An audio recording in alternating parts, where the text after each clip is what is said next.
Students, welcome to एमकेएच। मैं Ruby Singh Atiya और आज हम करने वाले हैं आपका चैप्टर नंबर जो सेकंड था, इतिहास का चैप्टर नंबर सेकंड, जिसका नाम था कि कंपनी की व्यापार से साम्राज्य तक कंपनी की सत्ता स्थापित होती है। तो उसका फर्स्ट पार्ट हमने पढ़ लिया था। उसके बाद हमें विलय नीति के बाद वाला पार्ट पढ़ना है। तो चलिए फिर पढ़ना शुरू करते हैं। अब तक हमने देखा था कि सबसे पहले कंपनी किस उद्देश्य से भारत आई थी। सबसे पहले व्यापार के उद्देश्य से भारत आई थी। फिर उनके व्यापारिक जो उद्देश्य थे वो यहाँ पर पूरे नहीं हो पाए थे, तो इसकी वजह से उनकी टकराव होने लगे किसके साथ, दूसरे देशों से जो कंपनी आई थी उनके साथ, और दूसरा हुआ यहाँ के हमारे जो राजा महाराजा थे, जो स्थानीय शासक थे, उनके साथ। फिर यहाँ पर कई सारे युद्ध हुए, सबसे पहले बंगाल पर, और फिर धीरे धीरे इन्होंने अपनी सत्ता स्थापित करनी शुरू कर दी। और धीरे धीरे क्या हुआ कि जो कंपनी के अधिकारी थे वो यहाँ पर नवाब बनने की कोशिशें करने लगे थे, यानी यहाँ के राजाओं के जो राज्य थे वो हड़पने लग गए थे। ठीक है, तो उसी का ही एक, आप ये कह सकते हो कि उसी के अंदर ही एक इनका स्टेप था विलय नीति। इसके अंदर देखिएगा क्या होता है, अधिग्रहण की आखिरी लहर। ये देखिएगा ज्यादातर क्षेत्र तो अंग्रेजों ने हथिया ही लिया था, कुछ एक क्षेत्र बचा था वो भी किसके अंदर ले लिया, इन्होंने विलय नीति के अंतर्गत लपेटे में ले लिया, आप ये कह सकते हो। तो चलिए फिर, अधिग्रहण की आखिरी लहर 1848 से 1856 के बीच गवर्नर जनरल बने लॉर्ड डलहौजी के शासनकाल में चली। यानी आखिरी बार उन्होंने अपने लपेटे में कब लिया, 1848 से लेकर के 1856 के अंतर लिया। और किसने लिया, लॉर्ड डलहौजी ने लिया, जो गवर्नर जनरल बन गए थे। लॉर्ड डलहौजी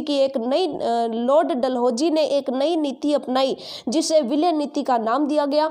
यह सिद्धांत इस तर्क पर आधारित था कि अगर किसी शासक की मृत्यु हो जाती है और उसका कोई पुरुष वारिस नहीं है तो उसकी रियासत हड़प ली जाएगी, यानी कंपनी के भूभाग का हिस्सा बन जाएगी। इस सिद्धांत के आधार पर एक के बाद एक कई रियासतें 1848 में संबलपुर 1850 में, उदयपुर 1852 में, नागपुर 1853 में और झांसी 1854 में अंग्रेजों के हाथ में चली गई थी। ये जो है उदयपुर ना लिख करके आपको उदयपुर लिखना चाहिए, द के ऊपर एक ही मात्रा लगानी है, यैन मत लगाइए, उदयपुर आप लिख सकते हो। ठीक है, ये उदयपुर राजस्थान वाला नहीं है, ये राजस्थान वाला उदयपुर नहीं है, बल्कि ये जो है मध्य प्रदेश के अंदर जो उदयपुर है उसकी बात हो रही है। तो देखिएगा, सतारा, संबलपुर, उदयपुर, नागपुर और झांसी अंग्रेजों के हाथ में चली गई। आखिरकार 1856 में कंपनी ने अवध को भी अपने नियंत्रण में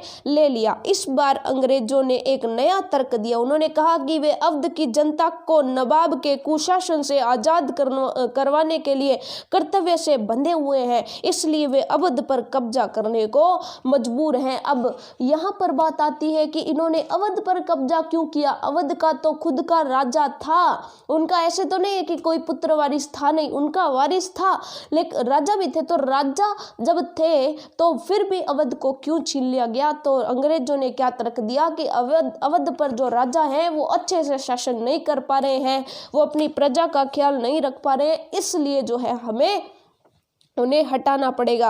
अपने प्रिय नवाब को जिस तरह से गद्दी से हटाया गया उससे देखकर लोगों में गुस्सा भड़क उठा और अवध के लोग भी 1857 के महान विद्रोह में शामिल हो गए।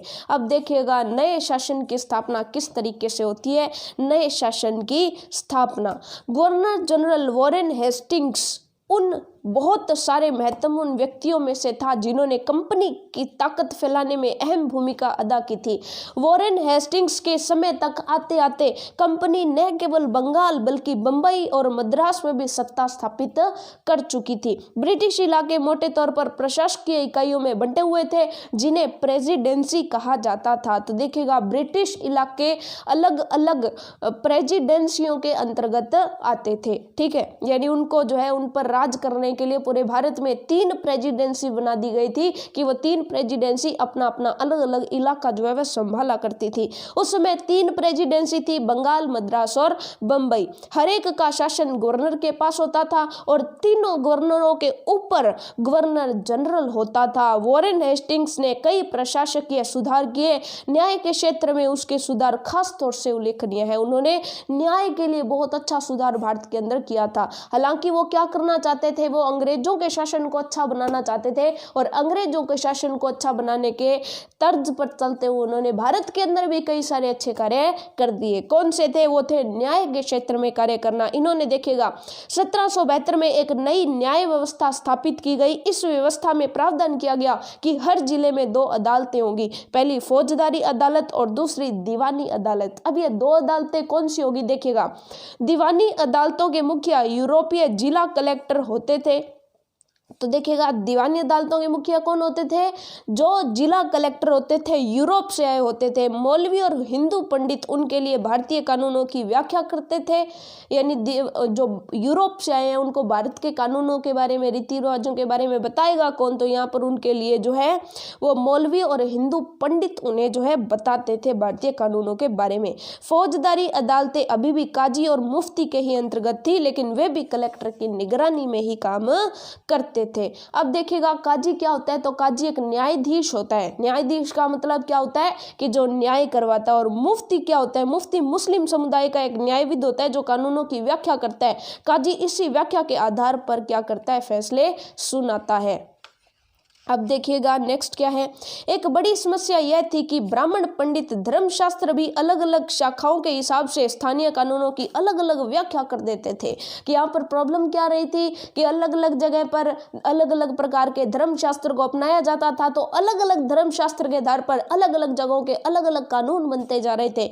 तो ऐसे में इस भिन्नता को खत्म करके समरूपता लाने के लिए 1775 में 11 पंडितों को भारतीय कानूनों का एक संकलन तैयार करने का काम सौंपा गया। 11 पंडितों को कहा कि पूरे भारत में एक ही प्रकार के कानून आप बनाओ, तो इसके लिए एक संकलन तैयार करो कि सभी के रीति रिवाज मिला करके एक ही तरह का सिस्टम यहाँ पर बनाया जाना चाहिए। NB हालहेड ने इस संकलन का अंग्रेजी में अनुवाद किया। 1778 तक यूरोपीय न्यायाधीशों के लिए मुस्लिम कानूनों की भी एक संहिता तैयार कर ली गई कि मुस्लिमों पर कैसे शासन करना है, मुस्लिमों के क्या क्या कानून है, उस पर भी एक संहिता तैयार कर दी गई। 1773 में रेगुलेटिंग एक्ट के तहत एक नए सर्वोच्च न्यायालय की स्थापना की गई, जिसके अंदर मुस्लिमों और हिंदुओं के न्याय सिस्टम वहां पर आ चुके थे, उनके कानून वहां पर मौजूद थे, जो कि सभी 11 पंडितों ने सभी पूरे यानी कि पूरे भारत के जो कानून थे उनको मिला करके एक संकलन तैयार कर लिया था। इसके अलावा कलकत्ता में अपीलीय अदालत, सदर निजामत अदालत की भी स्थापना की गई। भारतीय जिले में कलेक्टर सबसे बड़ा ओहदा होता था।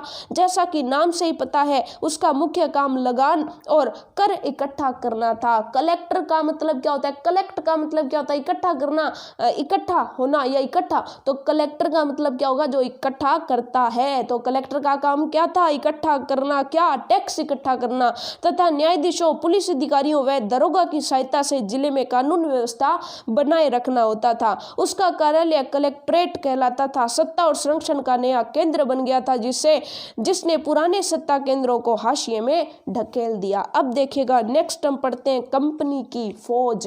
कंपनी ने अपनी फौज भी स्थापित कर ली थी। देखिएगा, कंपनी के साथ भारत में शासन और सुधार के नए विचार तो आए, लेकिन उसकी असली सत्ता सैनिक ताकत में थी। देखिएगा, अब क्या कहा गया कि कंपनी भारत में आई, कंपनी भारत में शासन करने लगी, तो भारत में सिंपल सी बात है कि कुछ सुधार, कुछ नए विचार तो जरूर आए थे, लेकिन जो कंपनी की जो सरकार आई थी, कंपनी की जो सत्ता आई थी, वो ज्यादातर उसकी सत्ता की असली ताकत सैनिक ताकत में थी। मुगल फौज मुख्य रूप से घुड़सवार और पैदल सेना थी। उन्हें तीरंदाजी और तलवारबाजी का प्रशिक्षण दिया जाता था। सेना में सवारों का दबदबा रहता था और मुगल साम्राज्य को एक विशाल पेशेवर प्रशिक्षण वाली पैदल सेना की जरूरत महसूस नहीं होती थी। ग्रामीण इलाकों में सशस्त्र किसानों की बहुत बड़ी संख्या थी। स्थानीय जमींदार मुगलों को जरूरत पड़ने पर पैदल सिपाही मुहैया करवाते थे। 18वीं सदी में जब अवध और बनारस जैसी रियासतों में किसानों को भर्ती करके उन्हें पेशेवर सैनिक प्रशिक्षण दिया जाने लगा, तो यह सूरत बदलने लगी। ईस्ट इंडिया कंपनी ने जब अपनी सेना के लिए भर्ती शुरू की तो उसने भी यही तरीका अपनाया। अंग्रेज अपनी सेना को सिपोय, जो भारतीय शब्द सिपाही से भी बना है, आर्मी कहते थे। सिपोय आर्मी कहते थे। 1820 के दशक में जैसे जैसे युद्ध तकनीक बदलने लगी, कंपनी की सेना में घुड़सवार टुकड़ियों की जरूरत कम होती गई। इसकी वजह यह थी कि ब्रिटिश साम्राज्य बर्मा, अफगानिस्तान और मिस्र से भी लड़ रहा था, जहां सिपाही मस्केट, जो तोड़ेदार बंदूक है, तथा मैचलोक से लैस होते थे। कंपनी की सेना के सिपाहियों की बदलती सैनिक आवश्यकताओं का ध्यान रखना पड़ता था और अब उसकी पैदल टुकड़ी ज़्यादा महत्वपूर्ण होती जा रही थी, क्योंकि उनको अपने साथ जो तोड़ेदार बंदूक, जिसे मस्केट कहते हैं, वो और मैचलोक से लैस का मतलब कि पूरे कड़े प्रबंध उनके होते थे, उनके साथ ही ये जो है जरूर होते थे। एक सैनिक का जो है शरीर के अंग होते थे ये बंदूकें, ठीक है। 19वीं सदी की शुरुआत में अंग्रेज एक समरूप सैनिक संस्कृति विकसित करने लगे। सिपाहियों को यूरोपीय ढंग का प्रशिक्षण, अभ्यास और अनुशासन सिखाया जाने लगा। अब उनका जीवन पहले से भी ज़्यादा नियंत्रित था। इस कोशिश में कभी कभी समस्याएं भी आती थी, क्योंकि पेशेवर सिपाहियों की सेना खड़ी करने के चक्कर में अंग्रेज कई बार जाति और समुदाय की भावनाओं को नज़रअंदाज कर देते थे, क्योंकि वो उनकी नज़रों के सामने सिपाही तो सिपाही होता था, जो अपना कर्तव्य दिखाता था वो बड़ा और बाकी छोटे होते थे, लेकिन जात पात का ख्याल वो नहीं रखते थे। और इसी की वजह से कई बार ऊंची जाति और नीची जाति के जब सेना के जो यानी सैनिक थे, जब वो एक साथ एक ही जगह पर प्रशिक्षण करते, एक ही जगह पर खाना खाते, तो ये बात जो ऊंची जाति के लोग होते थे उनको जो है वो इस चीज़ को सहन नहीं कर सकते थे, तो कई बार इस नुकसान को भी उन्हें झेलना पड़ा। भला लोग अपनी जाति और धार्मिक भावनाओं को इतनी आसानी से कैसे छोड़ सकते थे? क्या वे खुद को अपने समुदाय का सदस्य मानने के बजाय सिर्फ सिपाही मान सकते थे? सिपाही क्या महसूस करते थे? अपने जीवन और अपनी पहचान, यानी वे कौन है, इस बात के एहसास में जो बदलाव आ रहे थे, उनको सिपाहियों ने किस तरह देखा? 1857 का विद्रोह में सिपाहियों की इस दुनिया की झलक दिखाता है, और इस विद्रोह के बारे में हम यहाँ नहीं बल्कि आपके अध्याय 5 में पढ़ेंगे। 1857 का विद्रोह पढ़ेंगे, जो खास करके किसका विद्रोह था? सैनिकों का विद्रोह था। सैनिकों ने क्यों विद्रोह किया, वो सारी चीजें हमें वहां पर जानने को मिलेंगी। तो इस पूरे पाठ का जो निष्कर्ष है वो हम पढ़ लेते हैं। ईस्ट इंडिया कंपनी एक व्यापारिक कंपनी से बढ़ते बढ़ते एक भौगोलिक औपनिवेशिक शक्ति बन गई। 19वीं सदी की शुरुआत में नई भाप तकनीक के आने से यह प्रक्रिया और तेज हुई। तब तक समुद्र मार्ग से भारत पहुंचने में 6 से 8 माह का समय लग जाता था।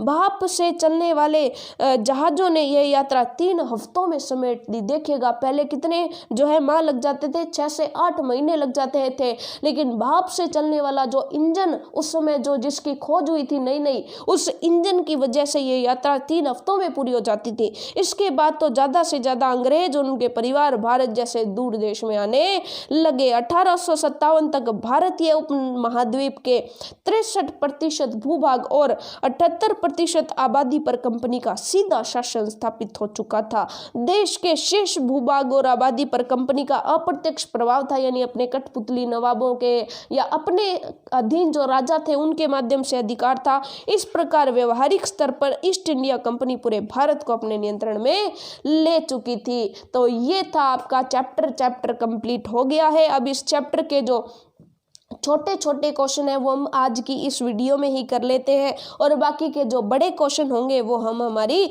नेक्स्ट वीडियो में देखेंगे।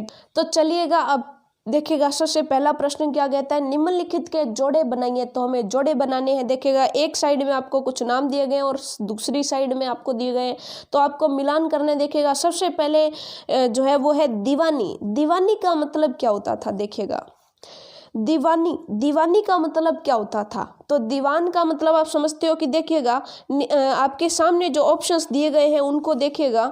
सबसे पहले देखिएगा, दूसरे पर आते हैं। दूसरे पर शेर ए मैसूर, यानी मैसूर का शेर किसे कहा जाता था? तो ये उपाधि टीपू सुल्तान को दी जाती थी। तो 2 नंबर जो है उसे ऐसे मिलान कर लीजिए, शेर ए मैसूर, ठीक है। उसके बाद नेक्स्ट है कि जो पहला है दीवानी, उसको आप कह सकते हैं कि जो भू राजस्व वसूल करने वाला अधिकारी होता था उसको क्या बोला जाता था, दीवान बोला जाता था या दीवानी बोला जाता था। इसको आप मिलान कर सकते हैं। थर्ड जो है फौजदारी अदालत, फौजदारी अदालत जो है उसको फौजदारी अदालत से आप मिलान कर सकते हैं। उसके बाद चौथा है रानी चेन्नम्मा। तो रानी चेन्नम्मा जो है वो कौन थी, तो आपको पता है कि इसका जो लास्ट है, कित्तूर में अंग्रेज विरोधी आंदोलन का नेतृत्व किया, तो रानी चेन्नम्मा को उससे मिला दीजिए। र जो है देखिएगा पहला जो है उसको ब से मिला दीजिए, दूसरा शेरे मिसूर है उसको अ से मिला दीजिए, तीसरा फौजदारी अदालत है तो उसको फौजदारी अदालत से ही मिला दीजिए, चौथा जो है वो है रानी चेन्नम्मा। तो रानी चेन्नम्मा जो है उसको र जो कित्तूर में अंग्रेज विरोधी आंदोलन का नेतृत्व किया उससे मिला दीजिए। नेक्स्ट है सिपाही, तो सिपाही को स से सिपोही से मिला दो, पांचवें को स से मिला दो सिपोही। और छठा है वॉरेन हेस्टिंग्स, तो वॉरेन हेस्टिंग्स जो उसको द से मिला दो, भारत का पहला गवर्नर जनरल। तो ये चीज़ आपको पता चल गई, पहले को ब से, दूसरे को अ से, और तीसरे को जो है आपको किससे मिलाना है, तीसरे को आपको र से मिलाना है, तीसरे को आपको य से मिलाना है, चौथे को र से मिलाना है, पांचवें को स से, और छठे को आपको मिलाना है वॉरेन हेस्टिंग्स भारत का पहला गवर्नर जनरल यानी कि द से। ठीक है, तो ये आपने मैचिंग कर ली, थोड़ी सी कंफ्यूजन भरी तो थी लेकिन फिर भी आपने सही से कर लेना। अगर पीछे छूट गए तो वीडियो को बैक ले जा करके दोबारा से देख लीजिए।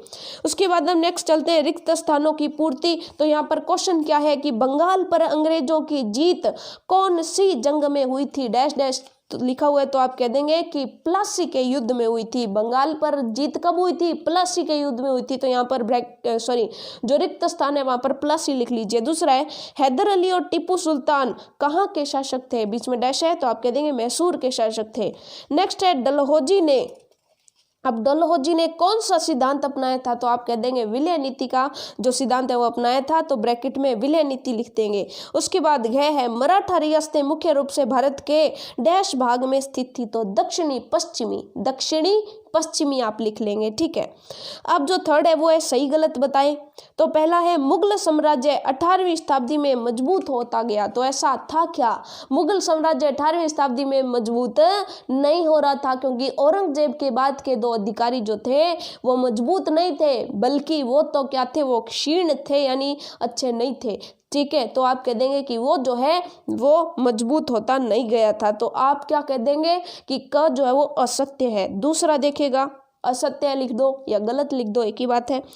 ख है English east India company Bharat के साथ व्यापार करने वाली एकमात्र यूरोपीय कंपनी थी। क्या एकमात्र यूरोपीय कंपनी आई थी क्या, तो आप कह देंगे नहीं, पुर्तगाली, फ्रांसीसी, डच भी तो आए थे, अकेले जो है ईस्ट इंडिया कंपनी थोड़ी ना आई थी, तो ये भी गलत हो जाएगा। ठीक है, उसके बाद देखिएगा ग है महाराजा रणजीत सिंह पंजाब के राजा थे, तो ये एकदम सही है। आगे है नेक्स्ट अंग्रेजों ने अपने कब्जे वाले इलाकों में कोई शासकीय बदलाव नहीं किए, तो ये भी गलत हो जाएगा। बहुत सारे शासकीय बदलाव किए थे उन्होंने, जहाँ पर वो रहते थे वहाँ पर उन्होंने सेनाएं रखी और बहुत सारे जो है अपने अनुसार जो है सैनिकों को प्रशिक्षण दिया, करों में बढ़ोतरी की, तो इस तरह से बहुत ज़्यादा शोषण किया। ठीक है, तो यहाँ पर आप कह सकते हैं कि बहुत ज़्यादा बदलाव किए थे, तो ये भी गलत हो जाएगा। केवल और केवल तीसरा सही है, बाकी सारे गलत हैं। ठीक है, तो आज के लिए इतना ही। बाकी के जो क्वेश्चन है वो हम नेक्स्ट वीडियो में करेंगे, जिसके अंदर हम सारे के सारे क्वेश्चन आंसर्स ही कंप्लीट कर लेंगे हमारे सेकंड चैप्टर से रिलेटेड। तो आज की क्लास में बस इतना ही, मिलेंगे नेक्स्ट क्लास में, तब तक के लिए all the best for your self studies.